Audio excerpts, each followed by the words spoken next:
kita kembangkan ke pembahasan yang lainnya. Pertama tentu sejarah yang datang sebelum umat Islam.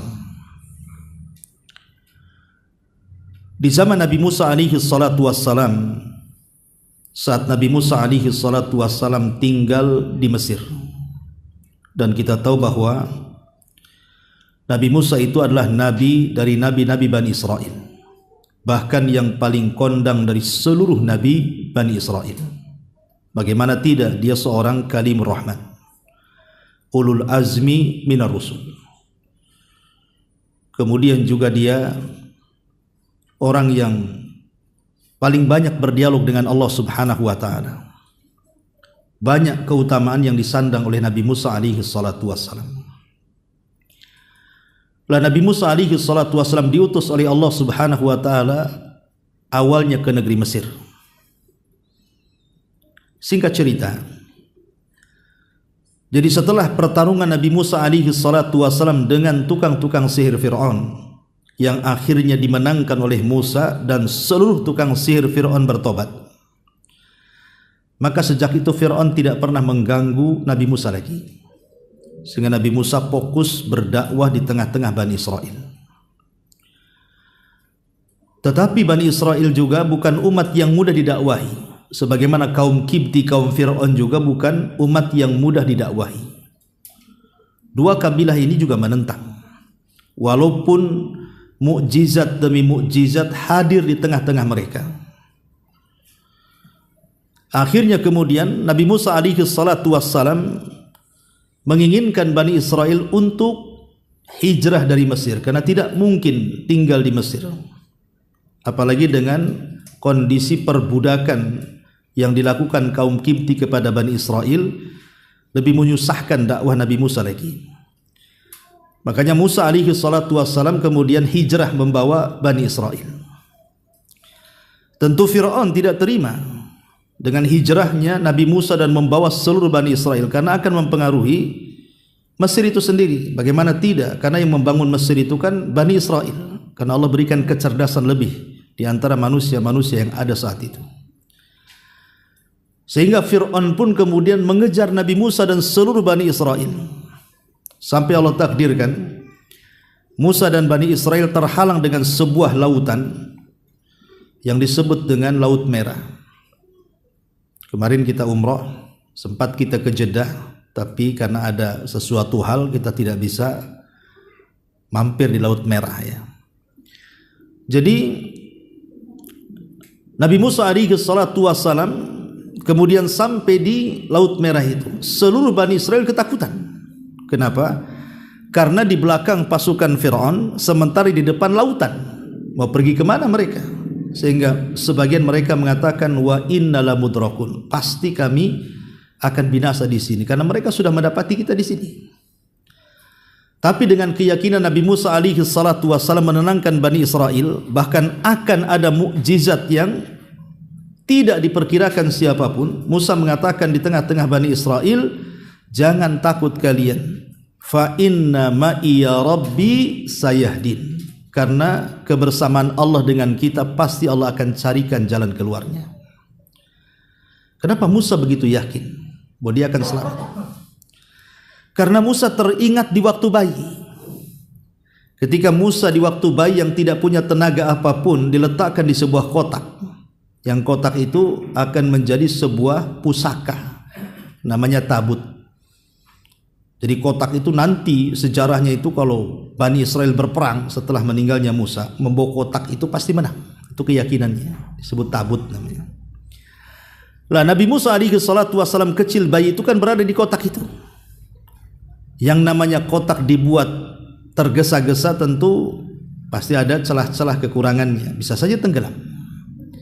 Tapi kuasa Allah Subhanahu wa taala, kotak itu tidak tenggelam di Sungai Nil kan, sampai akhirnya merapat ke istana Fir'aun, kemudian diambil oleh istri Fir'aun, Asya bintu Muzahim, kemudian dibuka, rupanya ada bayi mungil, itulah Musa alaihi salam, akhirnya dirawat di istana Fir'aun.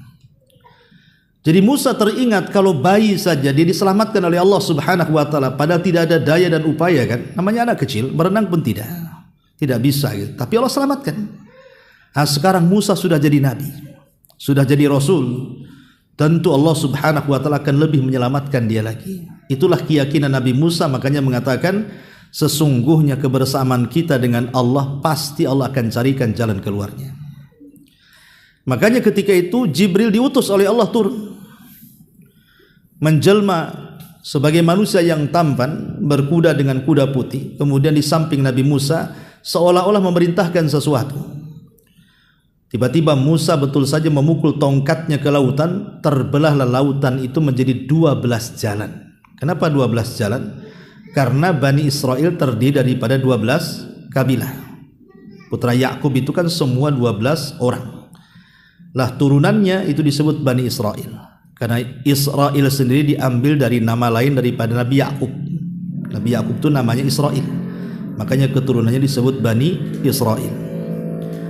Lah ketika kemudian tentara Fir'aun berusaha untuk mengejar, sementara Musa dan Bani Israel sudah menyeberangi Laut Merah tersebut, lah ketika Fir'aun di tengah-tengah lautan itulah, maka Allah perintahkan Musa untuk memukul kembali tongkatnya. Akhirnya laut itu kembali menyatu dan menenggelamkan Fir'aun.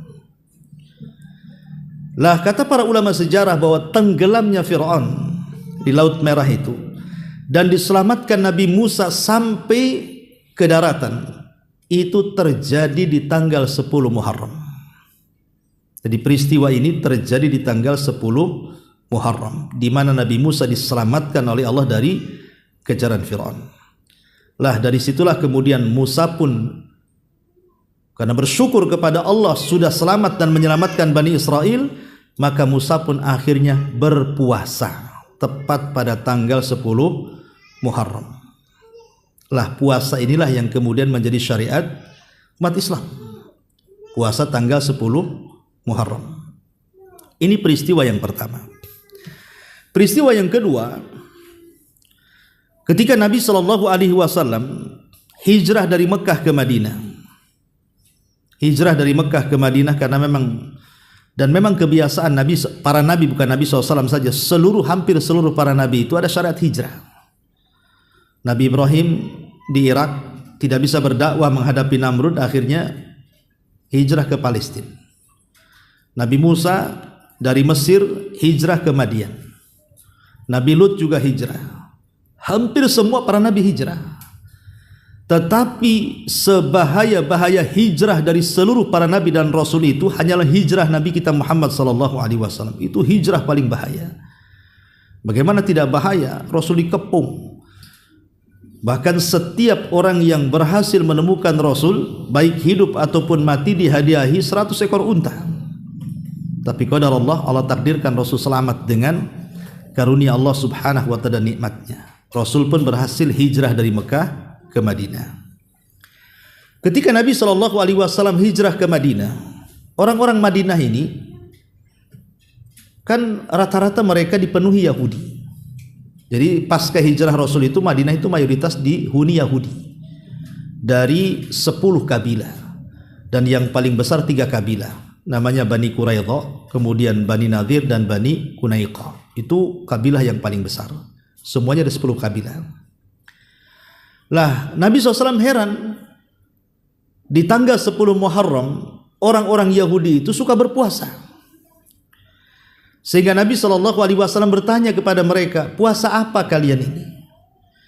Maka orang-orang Yahudi menceritakan tentang kisah Nabi Musa tadi, bahwa kami ini berpuasa karena Nabi kami, Nabi Musa itu diselamatkan oleh Allah dari kejaran Fir'aun tepat di tanggal 10 Muharram. Maka kami berpuasa karena puasanya Nabi Musa alaihi salam, karena syukur kepada Allah Subhanahu wa ta'ala.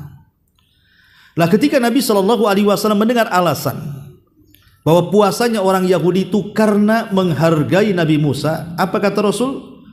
Kalau puasa kalian itu dasarnya adalah menghormati Nabi Musa, maka Rasul mengatakan ana ahaqqu bi Musa minkum.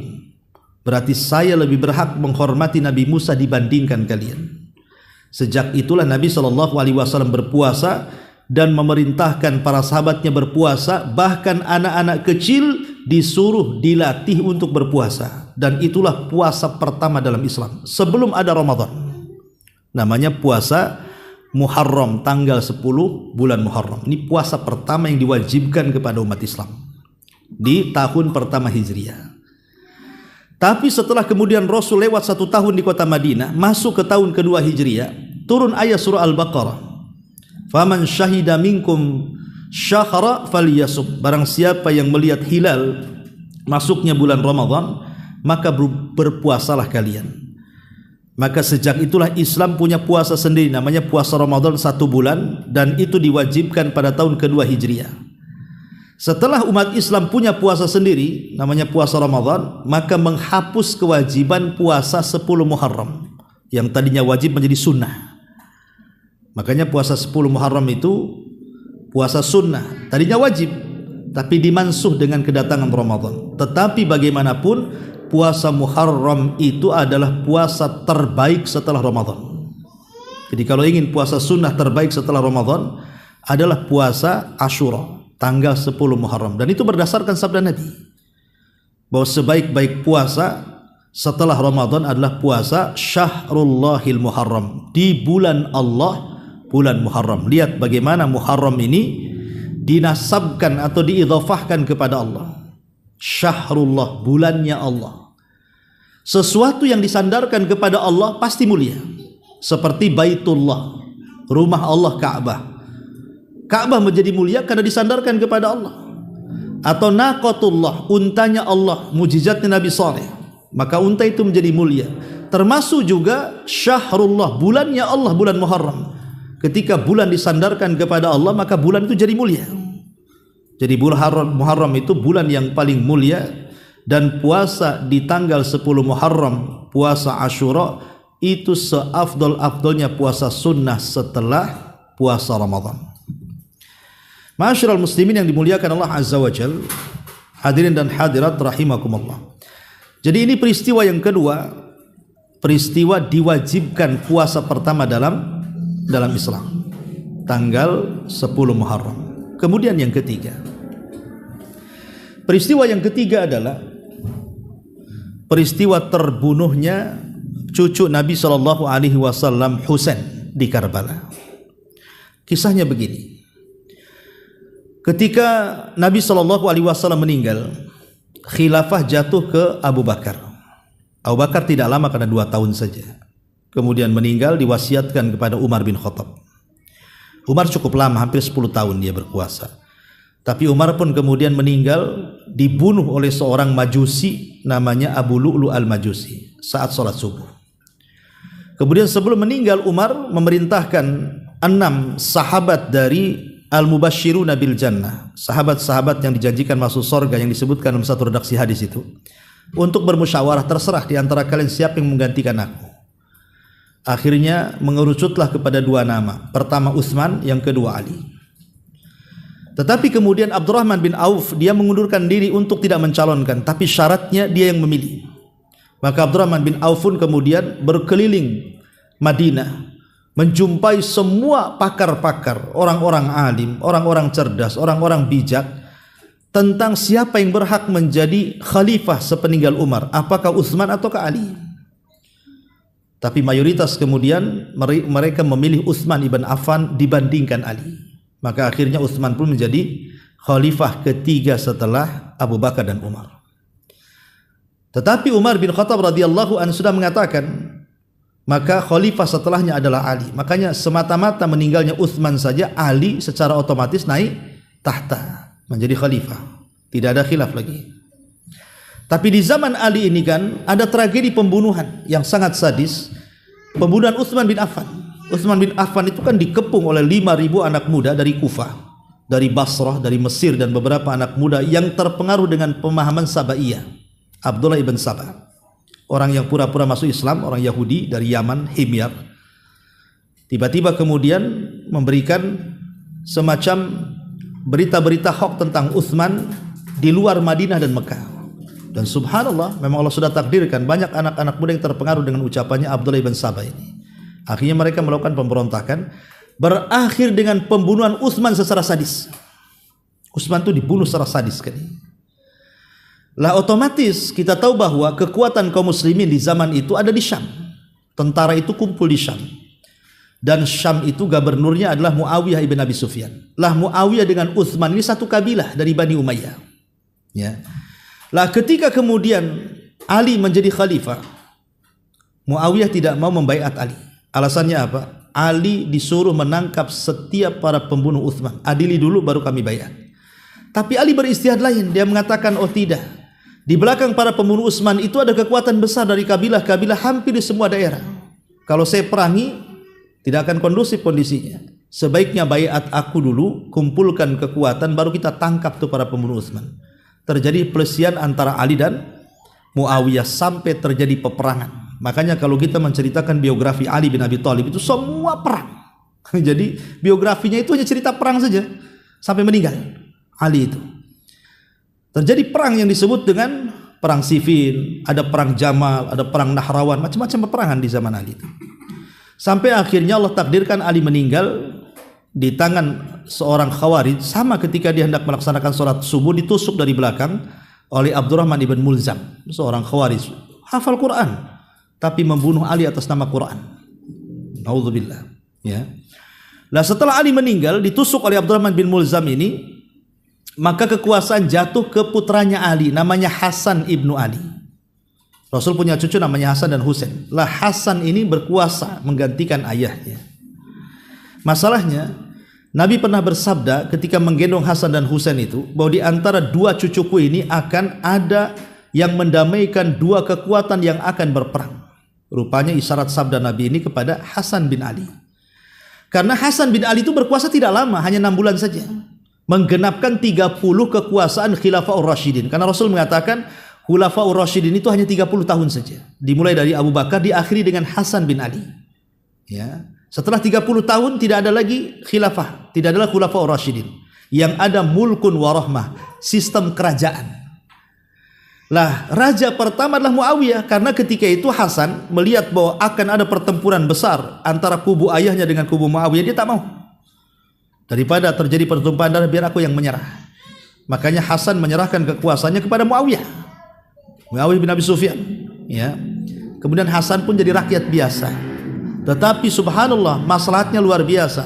Tidak pernah kaum muslimin bersatu menyatu dari barat ke timur itu kecuali di zaman Muawiyah. Ngomong jadi satu kaum muslimin, tidak ada lagi perpecahan.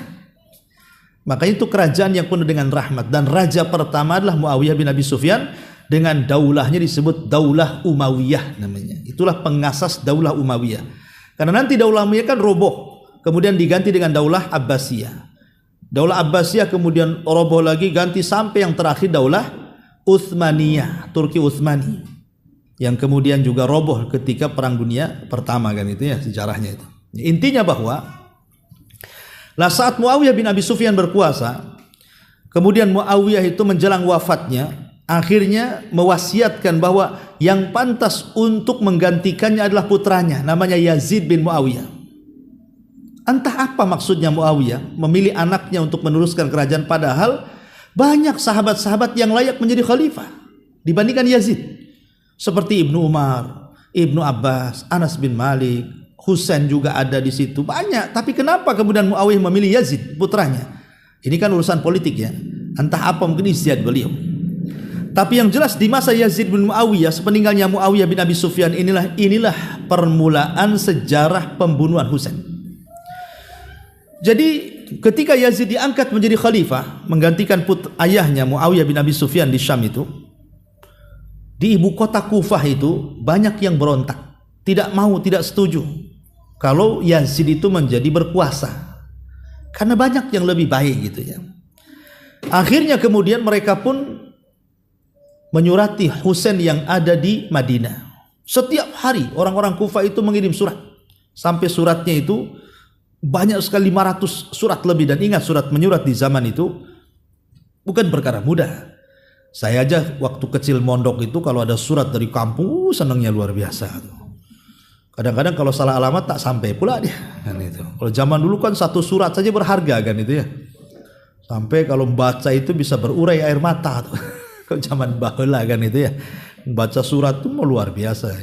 Zaman sekarang biasa aja. Kadang surat undangan langsung dilempar ke tong sampah pula zaman sekarang. Enggak ada harganya kan, udah WA, udah ada SMS, udah macam-macam sekarang kan. Jadi dengan banyaknya surat itu tentu Husain pun mempertimbangkan betul nggak orang-orang Kufah itu membaiat dirinya untuk menggulingkan kekuasaan Yazid bin Muawiyah itu. Akhirnya Husain ini mengirim sepupunya namanya Muslim bin Aqil.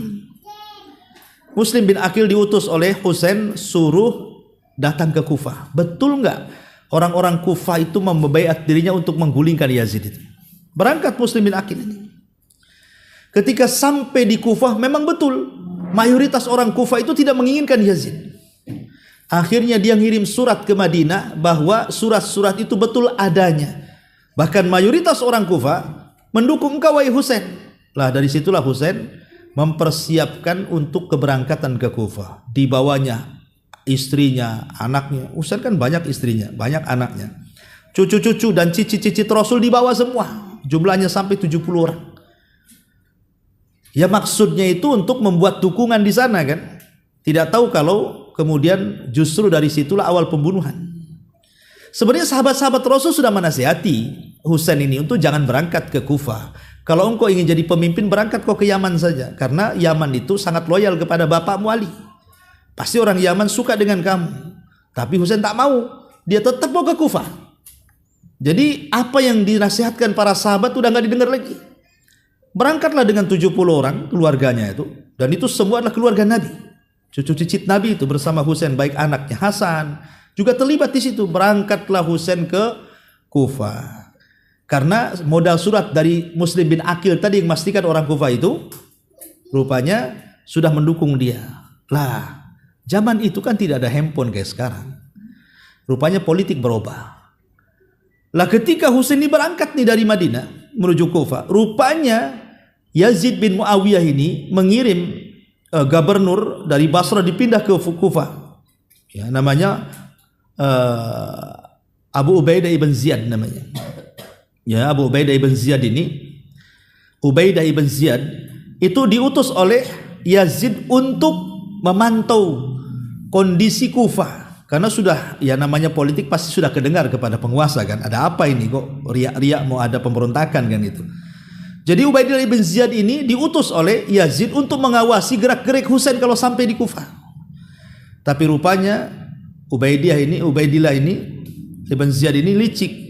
Jadi para pendukung Husain ini mereka disuap dengan harta yang banyak. Ya, serangan pajar bahasa kitanya. Supaya jangan mendukung Husain. Subhanallah, memang uang itu memang di mana-mana kalau pemilu ini. Kalau udah pakai serangan fajar itu kalah serangan duha tuh. Ya. Semua akhirnya berbalik. Subhanallah, gara-gara uang berbalik akhirnya. Lah sampai akhirnya ditangkaplah Muslim bin Aqil kemudian dibunuh. Dibunuh Muslim. Husain tidak tahu. Sebenarnya dia mau ngirim surat bahwa Husain itu suruh balik lagi ke Madinah karena orang-orang Kufah sudah berkhianat kan. Tapi yang namanya zaman dulu surat menyurat kan sulit. Akhirnya sampai Muslim bin Aqil dibunuh oleh Ubaidillah bin Ziyad ini, Husain tidak tahu. Dia berjalan, pokoknya dia hanya memegang surat yang pertama dari Muslim bin Aqil bahwa seluruh penduduk Kufah mendukung dia. Ketika semua orang-orang berkhianat kepada Husain, Husain sampai di Syam. Tapi perasaan dia sudah nggak enak. Tiba-tiba dia bertanya kepada orang-orang, ini tempat apa? Maka orang-orang mengatakan, ini adalah Karbala. Apa kata Husain? Wallahi karbun wabala. Demi Allah, di sini akan terjadi hal-hal yang sangat menyedihkan dan ujian yang sangat berat. Rupanya betul, setelah sampai di satu tempat namanya Karbala, rupanya tentara Ubaidillah ibn Ziyad yang jumlahnya 5.000 sudah mengepung Husain dan keluarganya. Cuma 70 orang. Dengan prajurit yang tidak banyak. Yang dilawan 5.000 orang, coba bayangkan. Disinilah terjadi pembantaian kepada Husain sampai kepala Husain dibelah dari badannya sehingga menjadi khilaf para ulama. Di mana sih kepala Husain itu ditanam? Ada yang mengatakan di Mesir, ada yang mengatakan di Syam, dan pendapat Syekhul Islam Ibn Taimiyah ada yang mengatakan dikubur di Madinah. Wallahu alam. Ya, tapi sampai kemudian sesadis itu, bahkan ketika kepalanya sudah dibuang, sudah dipenggal dari badannya, dikirim ke Ubaidillah ibn Ziyad. Ubaidillah ibn Ziyad ini ambil tongkat, dipukul-pukul pula di kepala itu. kadang-kadang ditusuk-tusuk matanya. Anas ibn Malik yang sudah tua kala itu marah, menjelaskan tentang keutamaannya, tapi kan tidak bisa apa-apa. Dan ini murni kesalahan Ubaidillah ibn Ziyad, tidak ada urusan dengan Yazid. Yazid ini hanya memerintahkan untuk mengawasi. Adapun terjadi pembunuhan itu karena ulahnya Ubaidillah ibn Ziyad.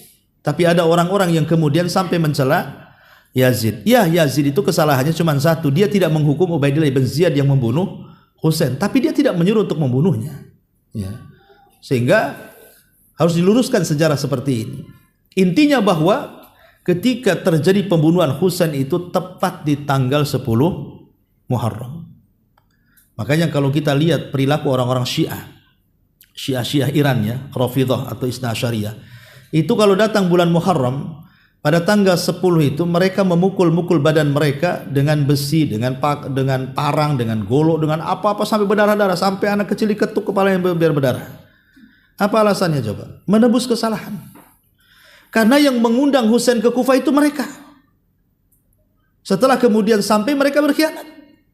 Makanya sejarahnya ada namanya tentara Awabin. Setelah peristiwa itu ada tentara Awabin, tentara yang tobat, yang mereka akhirnya membunuh setiap yang terlibat dalam pembunuhan Husain.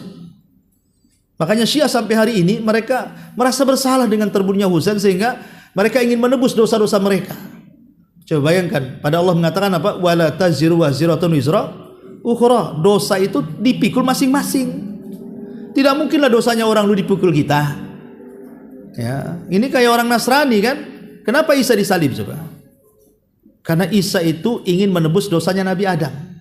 Nabi Adam kan bermaksiat di sorga, makan buah larangan sehingga diusir dari sorga. Maka Isa rela disalib menurut orang Nasrani untuk menebus dosa bapaknya. Gimana kok dosa orang lain ditebus pula kan itu? Dosa itu masing-masing, nggak mungkin dosa orang ditebus kita, sebagaimana juga pahala masing-masing kan gitu. Walaisa lil insani illa ma sa. Manusia itu akan bawa pahala sesuai dengan yang diupayakan, sebagaimana dosa pun wala taziru waziratun wizra ukhra. Tidak ada yang menanggung dosa orang lain. Tapi orang Syiah itu menanggung dosa kakek buyut mereka yang menelantarkan Husain sehingga terbunuh dengan cara sadis. Makanya di bulan Muharram ada 2 ulang tahun yang berseberangan. 1 ulang tahun kesedihan, 1 ulang tahun kebahagiaan. Ulang tahun kesedihan itulah orang-orang Syiah. Kalau datang bulan Muharram itu sedih banget mereka, sampai memukul-mukul badan, keluar darah untuk menebus dosa nenek moyang mereka yang melantarkan Husain. Tapi di sisi lain ada yang bersenang-senang dengan terbunuhnya Husain. Siapa? Orang-orang Khawarij, orang-orang Nawasib. Orang-orang Nawasib itu kalau bulan Muharram mereka bersenang-senang. Mereka para pembenci Ahlul Bait. Ya, bersenang-senang, makan-makan dan begitu seterusnya.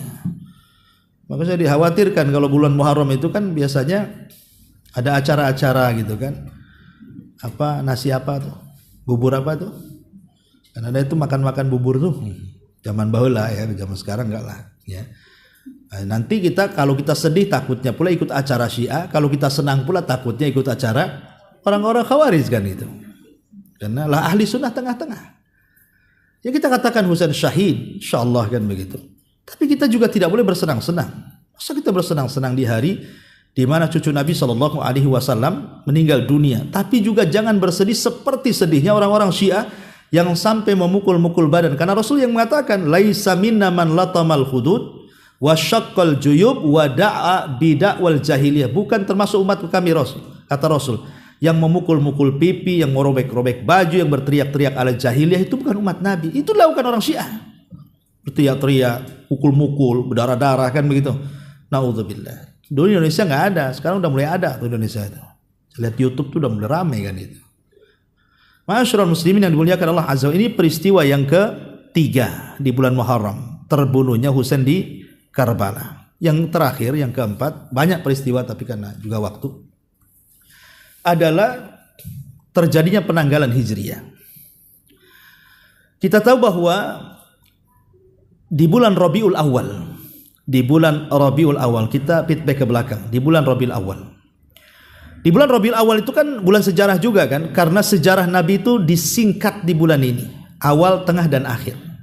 Kelahiran Rasul, memang terjadi perselisihan para ulama tentang masalah kapannya, tetapi sebagian para ulama bahkan Jumhur mengatakan Rasul itu lahir di bulan Rabiul Awal. Kalau harinya jelas Senin, itu tidak ada khilaf. Kemudian tahunnya jelas tahun gajah, ya kan? Yang jadi masalah itu adalah tanggal dan bulan. Tanggal berapa dan bulan berapa. Itu masih diperselisihkan tentang kelahiran Nabi itu. Tapi mayoritas ulama mengatakan dia lahir hari Senin tanggal 12 bulan Rabiul Awal tahun gajah, itu yang masyhur. Ya. Kemudian juga hijrahnya Nabi. Hijrahnya Nabi di bulan Rabiul Awal, dan itu sepakat tidak ada khilaf. Ya. Kemudian wafatnya Rasul juga di bulan Rabiul Awal, dan itu sepakat tidak ada khilaf. Berarti 3 peristiwa di bulan Rabiul Awal itu yang diperselisihkan hanya kelahirannya. Yang disepakati hijrah dan wafatnya itu sepakat di bulan Rabiul Awal. Ya. Tapi kenapa kemudian bulan Hijriyah tahun pertama tanggal 1 bulan 1 tahun 1 Hijriyah itu kenapa diambil dari hijrah Nabi dan terjadi di bulan Muharram? Kenapa tidak di bulan Rabiul Awal? Harusnya kan di bulan Rabiul Awal kan? Tahun baru Islam itu. Karena peristiwa hijrah itu terjadi di bulan Rabiul Awal. Kenapa ditetapkan di bulan Muharram? Pertanyaannya. Ini kan harus dijawab nih. Baik, kita urut dulu sejarahnya. Jadi Umar bin Khattab radhiyallahu an, kita tahu berkuasa sampai 10 tahun lebih Umar itu. Bahkan kekuasaannya kan sampai mencaplok Persia dan sebagian Romawi. Artinya Islam itu kan merata di mana-mana. Hampir separuh dunia kan dikuasai di zaman Umar tuh. Lah di zaman itu kan belum ada penanggalan. Karena dari masa Rasul ke Abu Bakar itu setiap penanggalan itu pasti tahunnya akan disandarkan kepada sebuah peristiwa dan kejadian. Jadi kalau ada tsunami, kemudian 5 hari setelah tsunami antum lahir, berarti tahunnya tahun tsunami. Gitu maksudnya.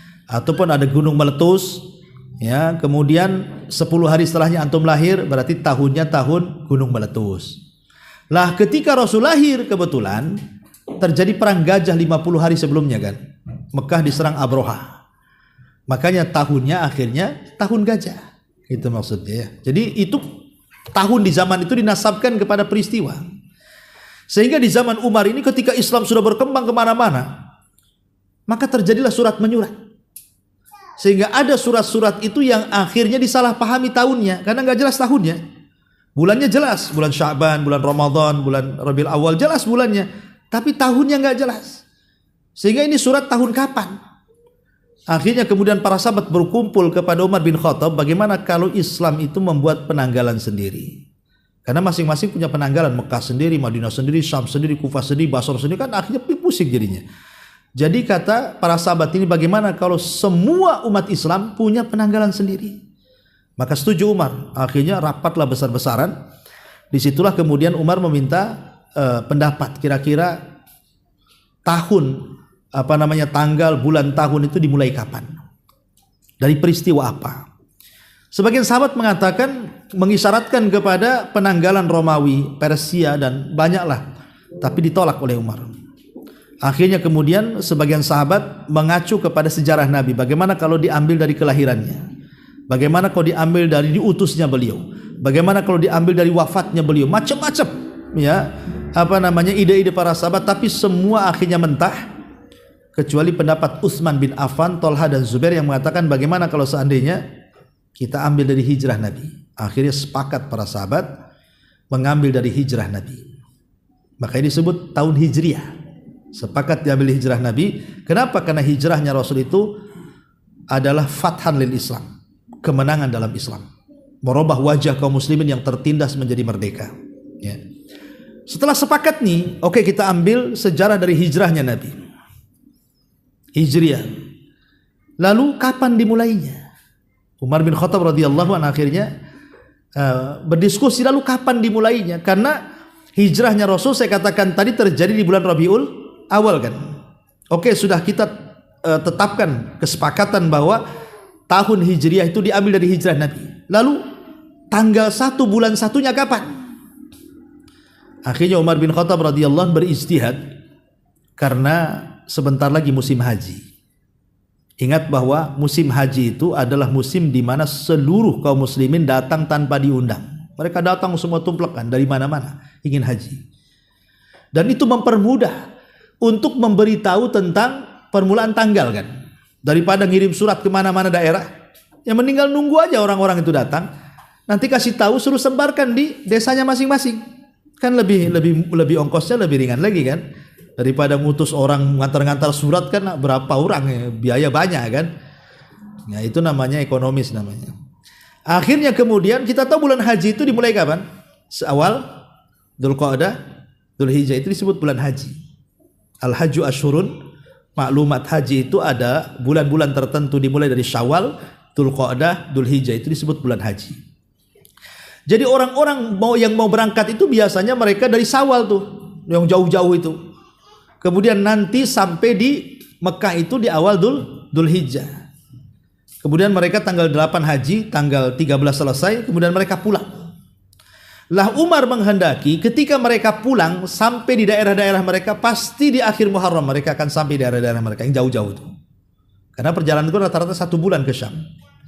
Sehingga kemudian Umar mengatakan, baik kalau gitu kita tentukan penanggalan ini di bulan Muharram. Karena pulangnya jemaah haji itu pasti bulan Muharram sampai di tempat mereka. Maka Umar mengatakan kepada jemaah haji, katakan kepada orang-orang di daerah kalian masing-masing, bulan depan, maksudnya bulan Muharram, itulah penanggalan Islam pertama, tanggal pertama, bulan pertama, tahun pertama. Maka sejak itulah bulan Muharram dijadikan patokan sebagai bulan tahun baru Islam. Nah itu sejarahnya ya. Tahun baru Islam dimulai dari bulan Muharram, tahunnya dikembalikan kepada peristiwa hijrah. Disitulah akhirnya sampai sekarang terjadi seperti itu. Lah dulu dunia Islam itu sejak zaman Nabi sampai daulah Umayyah, kemudian daulah Abbasiyah, kemudian daulah Seljukiyah, macam-macam daulah sampai kepada daulah Utsmaniyah. Itu kerajaan kaum muslimin masih menggunakan penanggalan Hijriah. Tidak ada yang menggunakan penanggalan Masehi. Baru setelah Turki Utsmani bekerja sama dengan Inggris ketika itu kan dalam Perang Dunia Pertama itu. Lah orang-orang Inggris ini mensyaratkan mau membantu persenjataan atau apa, tapi syaratnya adalah merubah penanggalan Hijriah menjadi Masehi. Nah, sejak itulah kemudian dunia Islam mulai meninggalkan sejak Perang Dunia I. Jadi dunia Islam itu sudah mulai meninggalkan penanggalan Islam sampai hari ini. Ya kan? Sampai kita sekarang kan gajian kan pakai Masehi kan. Kalau antum gajian pakai Hijriah nggak dapat gaji tuh. Karena beda tanggalnya. Nah, sampai sekarang. Padahal sebenarnya penanggalan Hijriah yang dibentuk oleh Umar bin Khattab itu kan pembeda antara kita dengan orang kafir. Dan itu identitas sebenarnya. Makanya saya anjurkan antum kalau beli almanak itu, beli almanak yang hijriahnya besar, masehinya kecil. Jangan dibalik. Masehinya besar, hijriahnya kecil, nonet kan itu. Enggak nampak pula di situ. Yang lebih parah lagi tak ada pula hijriahnya. Kan ini identitas sebenarnya. Karena kejayaan Islam itu ada dalam penyelisihan kita dengan orang kafir. Kalau kita selisih orang kafir itu jaya kita.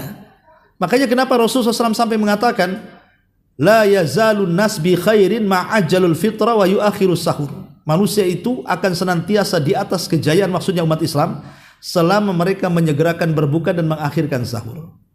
Lah apa kaitan makan dengan kejayaan Islam? Makan aja bisa jaya Islam katanya. Bukan soal makannya, karena ketika mengakhirkan sahur dan menyegerakan berbuka itu dalam rangka menyelisih puasanya ahli kitab.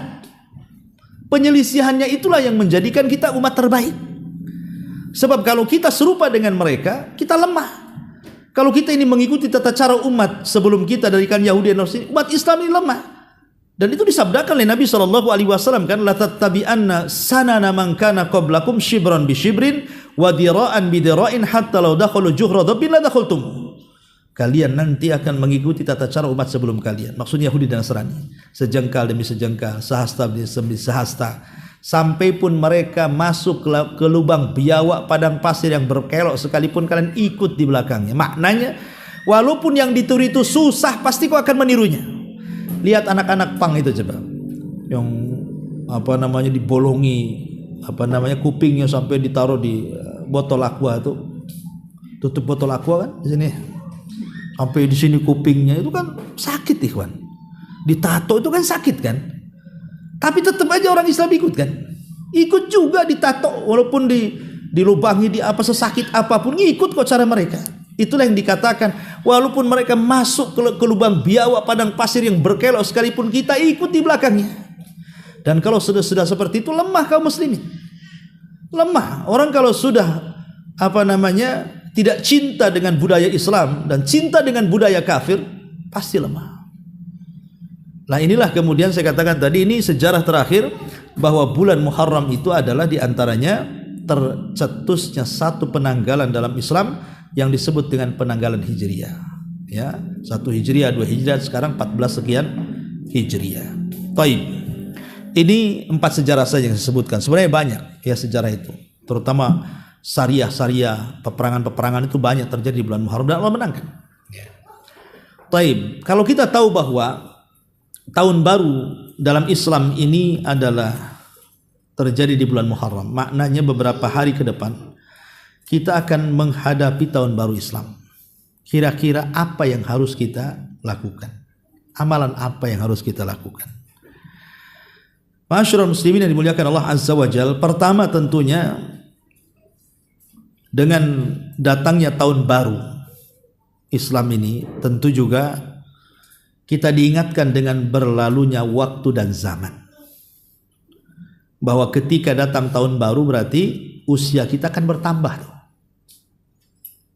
Usia kita bertambah. Makanya Abu Darda radhiyallahu an, dia mengatakan, ya ibna Adam, innama anta ayyam, fa idza dhahaba minka yaumun dhahaba ba'du. Kata Abu Darda, seorang sahabat Rasul, dia mengatakan, wahai anak Adam, kalian itu hanyalah hari-hari yang berlalu. Kita ini kan hanya hari-hari yang berlalu. Apabila satu hari lenyap dari badanmu, maknanya lenyap pula satu hari dari umurmu. Jadi dengan bertambahnya tahun, itu bukan panjang umurnya, tapi pendek umurnya. Makanya tidak benar kalau seandainya ada orang yang sedang ulang tahun, lagunya panjang umurnya, panjang umurnya. Kita katakan pendek umurnya, pendek umurnya. Ya, makan berlalu, hari saja hilang kok satu hari dari usia kita. Dari mana panjang umur? Makanya di sini kata Abu Darda diingatkan bahwa dengan berlalunya waktu, dengan datangnya tahun baru, berarti di sini ada muhasabah.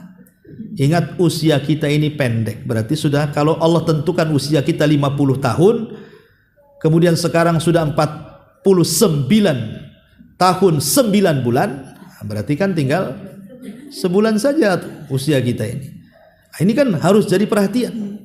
Makanya sampai dikatakan oleh Abu Hazim rahimahullahu taala, ajaban liqaumin ya'maluna lidarin yarhaluna anha kulla yaumin marhala wa yada'una an ya'malu lidarin yarhaluna ilaiha kulla yaumin marhala. Aku sangat heran kepada sebuah kaum yang berlalu padanya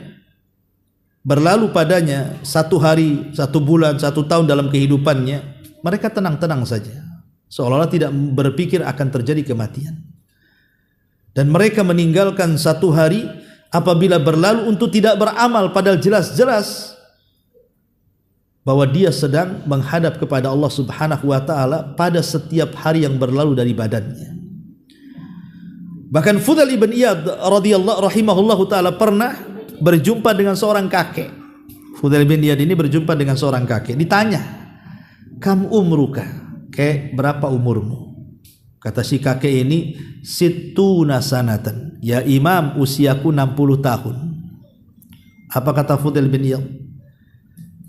Kata Fudail bin Iyad, idzan anta mundu sittina sanatan tasiruna ilallah tushika antasila. Kalau begitu, dengan usiamu yang sudah 60 tahun, berarti kau sudah panjang itu perjalananmu menuju Allah, hampir-hampir kau akan sampai, karena sudah mendekati dengan kematian kan. Kata Fudail itu, dengan umurmu yang 60 tahun, berarti kau ini sudah berjalan lama menuju Allah Subhanahu wa taala, dan engkau sebentar lagi akan sampai. Apa kata kakek ini? Inna lillahi wa inna ilaihi rajiun. Ya imam, bukankah kita datang dari Allah dan akan kembali kepada Allah? Kata Fudail ibn Iyad, kau paham mana inna lillahi wa inna ilaihi rajiun itu? Kata kakek ini tidak tahu. Fasir lana, kalau gitu tafsirkan. Apa maknanya? Maka Fudail bin Iyad mengatakan, yang dimaksud inna lillah, sesungguhnya kita ini milik Allah, artinya inna lillahi abdun, kita ini dicipta sebagai hamba. Wa inna ilaihi raji'un arafa annahu mawqufun baina yadayhi, dan kita akan kembali kepada Allah, maksudnya kita akan dihadapkan di hadapan Allah dan kita disuruh mempertanggungjawabkan semua perbuatan kita di dunia di hadapan Allah Subhanahu wa taala. Itulah makna inna lillahi wa inna ilaihi raji'un. Kita kan sering mengucap kalimat ini, apalagi ada orang mati kan. Inna lillahi wa inna ilaihi raji'un, bapak fulan meninggal, ibu fulan meninggal kan itu ya. Apa sih makna inna lillahi wa inna ilaihi raji'un? Kata Fudail bin Iyad, inna lillah maksudnya inna lillahi abdun, kita ini sebagai hamba. Wa inna ilaihi raji'un, dan kehambaan kita akan ditanya di hadapan Allah Subhanahu wa taala. Makanya kakek ini mengatakan, kalau kita akan ditanya wahai imam, kira-kira amalan apa yang bisa meringankan jawaban? Maka Fudail bin Iyad mengatakan, kalau begitu anta taqiyallah fima baqi yughfar laka fima madha wa ma qad baqi.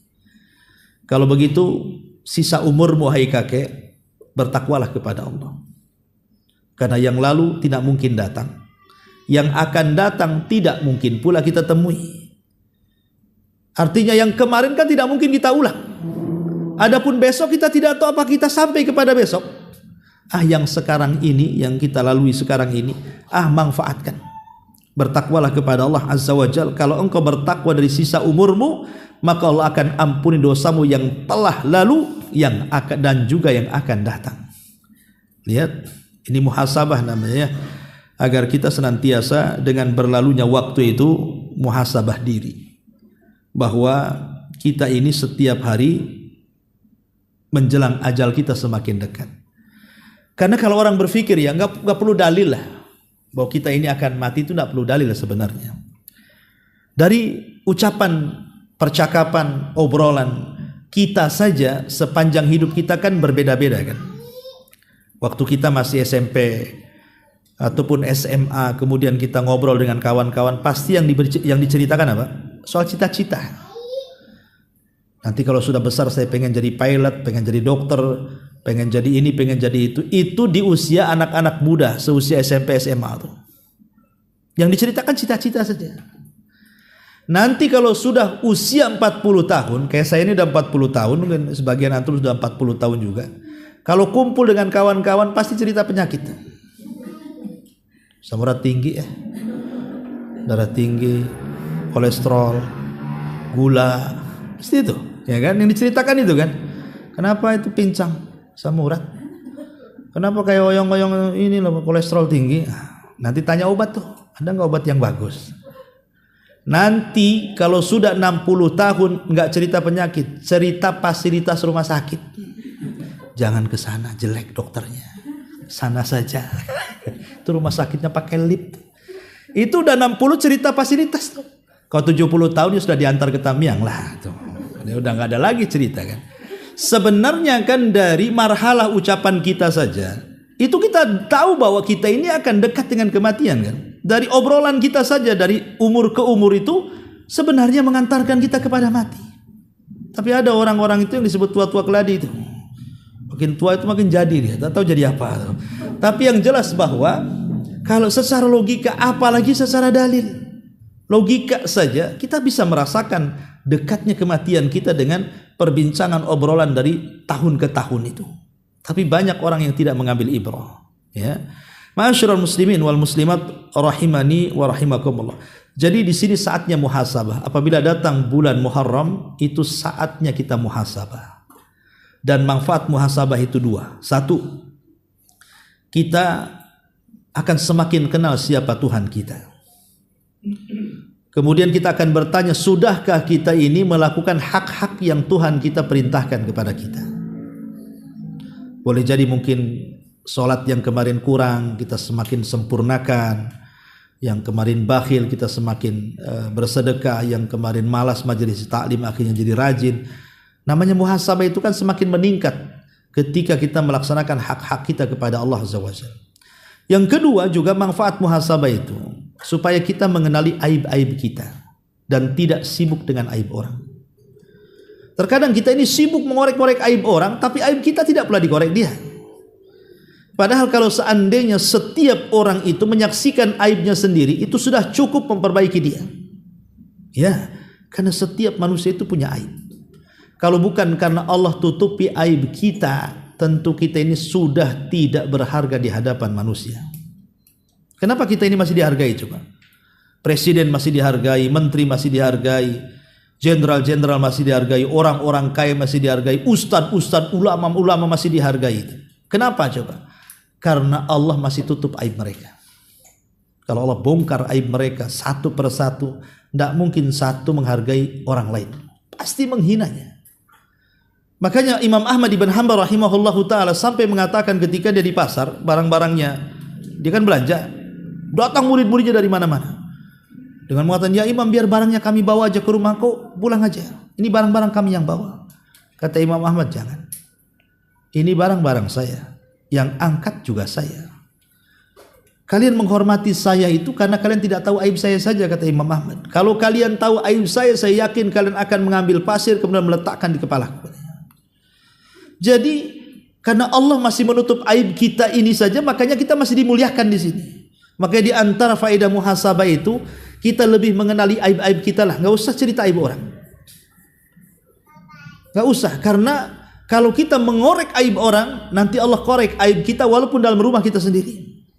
Karena itu sabda Rasul, barang siapa yang tatabba auratal muslimin, tatabba Allahu auratahu walau kana fi baiti. Siapa yang mengorek-orek aibnya orang Islam, maka Allah akan bongkar aibnya dia walaupun di dalam rumahnya sendiri. Maka di antara faedah muhasabah itu kenali aib diri kita sebelum mengenali aib orang lain. Kemudian juga di antara muhasabah datangnya bulan Muharram itu adalah al-isti'dad, semakin persiapan. Ya, semakin persiapan sebagaimana hadis Nabi SAW nasihat kepada Ibnu Umar, ya Ibnu Umar, kun fid dunya ka'annaka gharib aw abiri sabil. Wahai Ibnu Umar, jadilah kau ini orang asing ataupun seorang musafir yang hanya singgah sesaat untuk berangkat kembali. Maka disebutkan oleh Hasan Al-Basri rahimahullahu ta'ala, dia mengatakan apa? Al-mubadaratul mubadarah fa innama hiyal anfas. Law qad khubisat in qata'at ankum a'malakum allati taqarrabuna biha ilallah. Rahimallahu imra'an nadhara li nafsihi wa baka ala dhunubihi thumma qara'a hadil ayah fala ta'jal alaihim innama na'uddu lahum udda. Kata Hasan Al-Basri rahimahullah ta'ala, bersegeralah, bersegeralah, artinya cepatlah beramal soleh, cepatlah beramal soleh. Jadi kalau ada waktu untuk beramal soleh, jangan ditunggu. Fa idza faragta fansab. Kalau kita selesai menyelesaikan amal soleh, kemudian datang amal soleh yang lain, segera lakukan. Itu kata Hasan Al-Basri. Karena kita ini hanya nafas yang berjalan. Kalau seandainya nafas ini sudah terhenti, maka terhenti pula amal kalian yang mendekatkan kalian kepada Allah Subhanahu wa ta'ala. Sungguh Allah merahmati, kata Hasan Al-Basri, orang yang melihat dirinya kemudian dia memperbaiki dirinya terus, maka dia pun menangis dari dosa-dosanya. Kemudian dia membacakan ayat, maka janganlah engkau Muhammad tergesa-gesa memintakan azab bagi mereka, sungguh kami hanyalah menghitung dengan teliti datangnya siksa untuk mereka. Maka Hasan Al-Basri kemudian menangis ketika membaca ayat ini. Ya. Artinya bahwa di sini persiapan itu penting, karena kita tidak tahu kematian itu kapan menjemput. Ma'asyiral muslimin yang dimuliakan Allah Azza wa Jalla, dan banyak lagi faedah-faedah muhasabah. Tapi yang ingin saya katakan, karena bulan Muharram itu satu-satunya bulan yang disandarkan kepada Allah, syahrullah, bulannya Allah. Dan di situ ada ibadah mulia yang disebut dengan puasa. Maka nasihat saya, jangan tinggalkan puasa di bulan Muharram. Baik puasa Senin Kemis, baik puasa Ayyamul Bid, baik puasa Daud, maka puasa yang dilakukan di bulan Allah itu sangat mulia. Wabil khusus puasa tanggal 10 Muharram. Beberapa bulan sebelum meninggal Nabi, setelah Fatu Mekah, setelah Hajjatul Wada, Jadi Nabi SAW ini ditanya oleh para sahabat Rasul, kalau kita puasa tanggal 10 Muharram, orang Yahudi juga berpuasa tanggal 10 Muharram. Jadi apa bedanya kita dengan Yahudi katanya. Maka Rasul mengatakan, ya sudah kalau gitu tahun depan kata Rasul tanggal 9 kita puasa untuk menyelisih puasanya orang Yahudi. Tapi sayang sebelum tahun depan Rasul meninggal. Tapi Rasul kan sudah janji, nanti tahun depan kita puasa tanggal 9. Tapi Rasul keburu meninggal. Dari sini kata para ulama, walaupun Rasul tidak pernah melakukan puasa tanggal 9 karena sebelum meninggal, tapi ada wasiat bahwa kalau dia sampai di tahun depan dia akan berpuasa tanggal 9 kan. Makanya puasa Muharram itu bisa tanggal 10, bisa tanggal 9, 10, bisa juga pada tanggal 9, 10 dan 11. Berarti ada 3 macam. Supaya menyelisih orang Yahudi maksudnya. Ya, bagi yang bisa tanggal 9, 10, 11 maka baik. Kalau tidak bisa maka ambillah 9, 10. Kalau tidak bisa ya sudah tanggal 10. Kalau tidak bisa ya pemalas dia. Memang dia malas nggak puasa, apalagi kan gitu. Ya. Masa setahun sekali? Karena pahalanya kan lumayan menggugurkan dosa setahun kan. Yukaffiru sanatal baqiyah. Jadi akan menghapuskan dosa setahun yang akan datang. Itu puasa Asyura ya. Masyarul muslimin yang dimuliakan Allah Azza wa Jalla. Kemudian juga nasihat yang terakhir, karena bulan Muharram juga adalah satu di antara 4 bulan hurum yang disebutkan dalam At-Taubah 36, minha arbaatun hurum. Di situ ada larangan kita ini untuk melakukan dosa. Apa itu? Fala tadlimu fihinna anfusakum. Jangan sekali-kali berlaku zalim di bulan Muharram.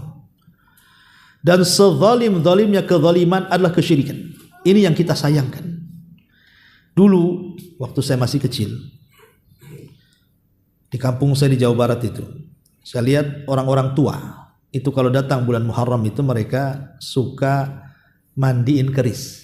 Jadi keris-keris zaman Belanda itu biasanya ditaruh di air, kemudian dikasih beberapa macam bunga gitu ya, dikasih wangian. Nah, rupanya setelah besar saya tidak paham maksudnya apa, orang-orang tua kok kalau datang Muharram itu kok ngerendam keris gitu ya. Rupanya mereka berkeyakinan karena Muharram itu bulan sial, sehingga dengan memendam keris dengan bermacam air bunga itu maksudnya untuk menghilangkan sialnya bulan. Itu di Jawa Barat ya, di tempat saya di Majalengka dulu ya. Tapi sekarang nggak tahu ya, mungkin nggak ada lah, kerisnya pun udah hilang mungkin. Tapi yang jelas bahwa rupanya keyakinan di daerah lain itu macam-macam kan. Ya, karena bulan Muharram itu dikesankan bulan sial masalahnya. Kalau ada orang yang menanam modal tidak mau, takutnya bankrupt. Kalau mau bangun rumah tidak jadi, takut roboh katanya. Kalau mau kawin tidak jadi, takut cerai katanya. Yang cerai banyak kok kan itu. Tidak mesti yang kawin di luar Muharram aja cerai bolak-balik kan itu. Gitu. Ini kadang-kadang ini kan takhayul khurafat ikhwan. Bahkan di daerah Jawa Tengah itu masih ada gitu kan, kirap sapi itu apa tuh? Kerbau. Ya kan? Kerbau bule itu yang dikirap itu diiring di Solo atau di mana tuh? Ya. Dan nama kerbaunya Kiai pula kan. Kiai Selamat, ya kan? Saya pikir orang, rupanya kerbau Kiai Selamat tuh. Ya saya lihat di YouTube ini, lihat antum kalau nggak percaya lihat di YouTube ya. Anda lihat di YouTube itu. Sampai kerbau berak tuh, kalau boleh beraknya diambil. Ya sampai ada yang diwawancarai itu untuk apa coba berak kerbau itu? Untuk jadi bahan ngepel rumah. Orang pakai sunlight, dia pakai tai kerbau tuh. Supaya apa? Berkahnya menyebar. Jadi mau berkah ke rumah. Perasaan nggak berkah, yang ada bau perasaan kan? Ada lagi itu masih mendingan, ada yang dilap-lap ke badannya. Jadi skanker apa itu? Jadi untuk muka tuh Bu, mungkin lebih mudah. Coba Ibu pakai itu Bu. Ya. Artinya bahwa ada orang yang kayak gitu kan, naudzubillah. Ini kan khurafat ikhwan. Bulan Muharram lah bulan mulia. Saking mulianya diidhofahkan kepada syahrullah kata Rasul. Bulannya Allah, tidak ada satu bulan yang diidhofahkan kepada kecuali Muharram. Kok bisa dikatakan bulan sial? Bulan khurafat. Maka kezaliman yang paling zalim itu kesyirikan. Jangan lakukan kesyirikan di bulan Muharram. Ini bahaya. Ya. Ini yang pertama. Kemudian yang kedua, di bawah syirik ada namanya bid'ah. Jangan lakukan perbuatan bid'ah seperti ihtifalnya orang Syiah. Mereka memukul-mukul sampai keluar darah Anak kecil diketuk kepalanya sampai keluar darah. Coba kan bayi diketuk kepalanya sampai keluar darah itu. Ini kan kasihan, tidak ada peri kemanusiaan namanya itu. Harusnya kan orang HAM udah turun tuh. Masa bayi diketuk kan itu. Kan ini masalah ini. Ini kan bid'ah terjadi bulan Muharram. Ya, belum bid'ah-bid'ah yang lainnya. Ya, ataupun di bawah bid'ah, maksiat, dosa-dosa besar. Ya, dosa-dosa besar yang zalim kepada manusia, mengambil hak manusia, merampok, merampas, mengurai takaran, mengurai timbangan, tidak melaksanakan haknya dan begitu seterusnya.